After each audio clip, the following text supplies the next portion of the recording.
So Right. you can't kill the idea once it's lit, bro, because it's already taught. So I just kind of want to say that, you know. I feel like we like Nat Turner too. You know what I mean? Exactly, In the bro. spirit. Yeah. Exactly, bro. Right. But we just not killing nobody, you know. Like, we don't have to go to that. We ain't went to that extreme, in other words. Yes, sir. Right. But we ain't under the same pressure neither. We're not under that same pressure that he had. Exactly. You know? Yeah, we have freedoms, but they limit your freedoms. But I agree with you, Brandon, 100%. There was a lot of Nat Turners, man. You know, I mean, and another thing that I would want to say as well, and I'm pretty sure y'all aware of this too. And for those that's not aware, like, we don't want to put slavery as a sideshow in this country because slavery wasn't a sideshow in America. It was the main one. Yes. It was the main line. Right. And saying that to say that, you know, that's the fabric. That's the fabric of this country. So they were trying to project that slavery was peaceful and all they did was tend the chickens and rabbits and, you know, fed goats occasionally. But nah, bro, it was rebellion every day. You know, that's the human nature. The human nature is designed to be free. So anytime you try to cage it up, they're going to rebel. Of course, they're not going to show us those pictures. They're not going to give us those names. A lot of lost in history. But that was rebellions every single day. Every single day. You know, so, and you know, like sometimes, man, like when I was out over the road driving, man, and I'd be going through Virginia and all these places because, you know, they stand out. They stand out in history. Then you look at some of those fields, it's like you can see the spirits. You know, it was a lot going on during slavery, man, and I think some brothers like that brother that made this movie, Nate Parker, as more brothers, you know, start learning and getting that knowledge, man, and venture off into film and movies, they're going to start showing this. We're going to start showing it. We're going to change that narrative because we have to. We have to teach. Right. We have to teach it. See, when it comes to us here in America, you know, they kind of sweep the slavery thing up under the rug, but they want us to remember about the Jewish Holocaust and all of it. They don't never want to show us about our Holocaust. You know, that's important. That's important to us. So I would just want to say to everybody, you know, just, you know, watch it if you haven't watched it. If you haven't watched it, it's a good movie, man. It's a lot of information. It's a lot of information. It is a lot of information in it, man. You know, something else that I got from that movie, watching it, how comfortable the slave masters were in their bed sleeping when they came in and got them, right? Because they got them in their sleep while they're at night, while they were in their bed asleep. So if you saying there was the atrocities of slavery, right? So you may have raped somebody that day, beat somebody that day, knocked somebody's teeth out that day. I mean, just sold somebody that day, whatever. But just like laying down comfortably, you know, chilling.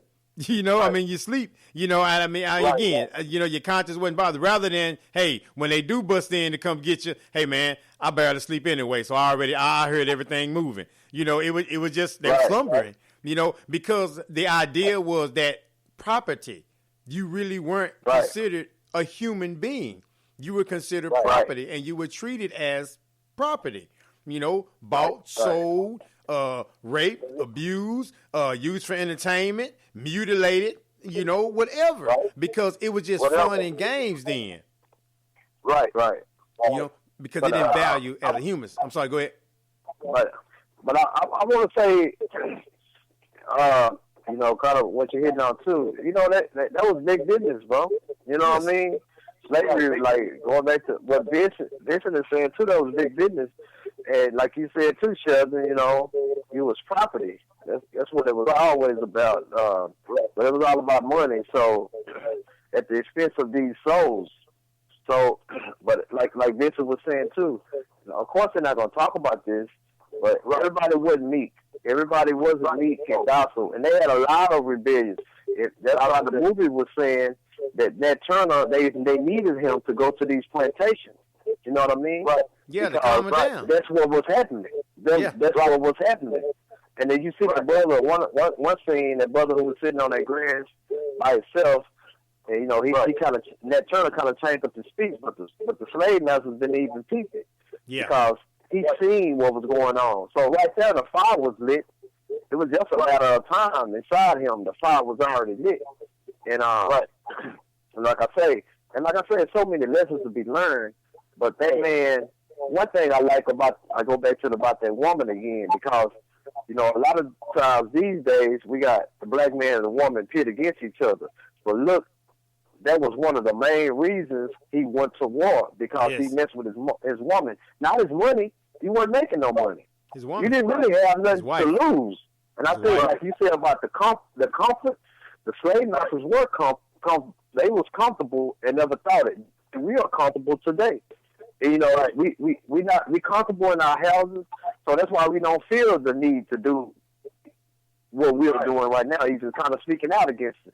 The preachers are comfortable. A lot of them, they not like Nat Turner, because Nat Turner he wasn't getting money. He was facing the same hell they was facing. His slave master was still mistreating them, no matter how it looked and was perceived. Yeah. You know, because I seen when a woman came and they raped the woman in the house. Go fetch her. You remember that part? Go get her. Yeah. So you know what I mean? So at the end of the day, that's how you break a man down with his woman. Any man, you know.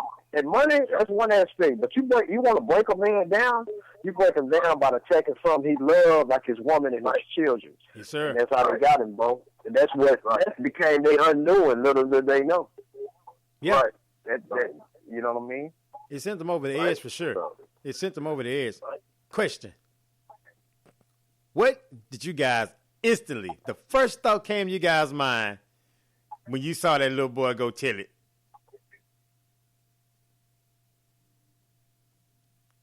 When he told it? Yeah. What was the first thing that came to your mind when he went and told, when we was at the plantation, and then they saw, where the boy go? Next thing you know, the little boy dipped off. Right. And they come out there blazing, bam, bam, blasting. You know, what did you immediately think? Then you see the little boy behind a wall covering his ears. What did you think about that little boy? And then it showed him again once Nat Turner was getting executed. I mean, that to me was like, I looked at a little boy, and I just looked at a little boy that's traumatized. Like, how do a kid be put in situations like that? Well, I mean, slavery is one thing, but that's a kid. How do a kid put in a situation like that? But you heard they say, get that kid out of here. Right, exactly. But I say this, kind of like what Vince is saying, like you just said, get the kid out of there. You know, but then, like again, I'm just looking at it with this perception. Remember Nat Turner, when he went to the plantations, he even killed white babies. His rationale was they're gonna one day grow up to be slave masters. So on the other side, I don't think that get the kid out of it, because if this kid see this is what men do, we rebel against the system. We want this little boy, maybe he needs to hear this too, and he'll grow up and not accept this. I'm just saying, that's just how I'm thinking. Yeah. So you got to take that risk. Yeah. You know what I mean? But I'm going back to what Vincent said.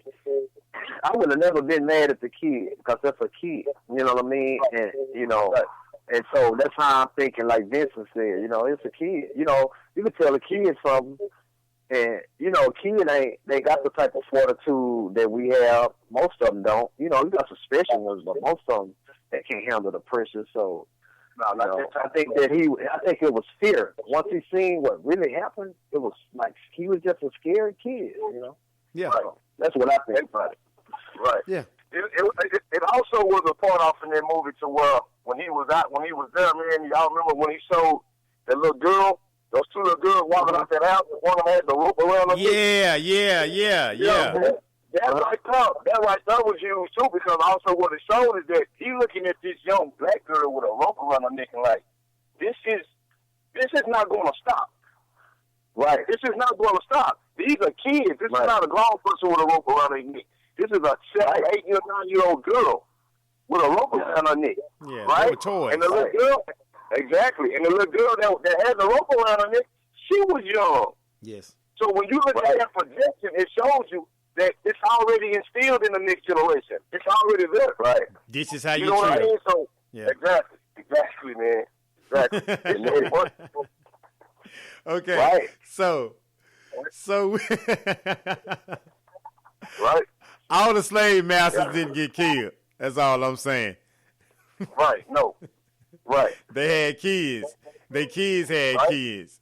Their kids had kids, you know. So you deal with that aspect. So even the same thing with the slaves, though, right? They had kids. Right. Their children had children. Right. You know, what stories are being taught? What narrative is being told year after year? Fast forward, 2017. Right. Yeah. What's it looking like? What Go ahead. Yeah. I'm just saying. I'm gonna say here it is, 130 some years later, right? Hmm? Right. Pretty much what I said when we say we still asking for the same thing. We still dealing with the same system. So it's still been handed down generation to generation to generation. Their kids had kids. Their kids had kids. Yeah. The power structure. Right, and just like we were saying again, like on back what you was saying, like you saying the generations, right? Right. You saying on both sides, and that's why the perspective and the perception is different. You know, when he rose up, some people look at him and, oh, I can't believe he did that. But when I was doing it every day, there wasn't no problem. So, I mean, again, public perception. But the one thing we know is true, and it's fact. We sitting up here talking about this man now. So he knew what he was doing. That's why I felt like it was a well thought out thing, because they didn't have television. You didn't have no Facebook. You didn't have these distractions. All you had time to do was to think. Let's think about the radio. So this is why I'm bringing this up. You had a lot of time to think, bro. And this man read, and what they consider, when they taught him to read the Bible, what you taught him and you thought was going to be a good for you ended up being a harm for you. And I relate this to the prison situation. When they said, well, you know, now the difference is we wasn't born into the prison system. You know, we made our choices when we was young. But when we went to prison, they gave us all that time. What they thought was just going to be a harm for us ended up being a good for us. And then go back to the scriptures, too, with the Moses and the Pharaoh. What they thought was going to be a harm for them, they was killing all the males and keeping the females. And Moses was raised under Pharaoh's roof and ended up speaking out against the Pharaoh. So you got Nat Turner reading scriptures like this that they didn't want him to, but he was reading these scriptures. So he was saying, I'm like that Moses. I'm like this. This is the Pharaoh. This ain't, I'm supposed to obey this slave master. This is what Vincent's saying. It was a contradiction. That's how he's seen it. No, I don't supposed to obey you. You telling me to obey you over here, but this scripture say, speak out against your Pharaoh. To me, y'all like a Pharaoh. Just like so I gotta free my people. So, you know, I'm just kind of tying that in. Right, for real. And to go with what Brother just said, also, like I said, it exposes contradictions. And here it is today in 2017. Some of these scriptures are still there. They're still there. It's not like they don't took it out. They still there. Why is it that we don't question it? They're still there. All ye children of slaves, obey your masters according to the flesh, as if you don't walk up under Jesus Christ himself. Why don't we question these things? It's still in the scripture. We're told not to ask questions, Vincent. We're told not to ask questions. Exactly.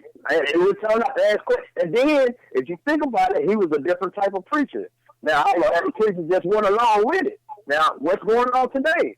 There's a lot of preachers that still going on. Like you said, passed down to children thing. Well, there's a lot of preachers that's been passed down too. Right. But now, every now and then, you got different ones. Like, I got a good friend in Houston. Right. He's like a Nat Turner, like, kind of preacher. You know what I mean? Like, yeah. So all of them are not the same.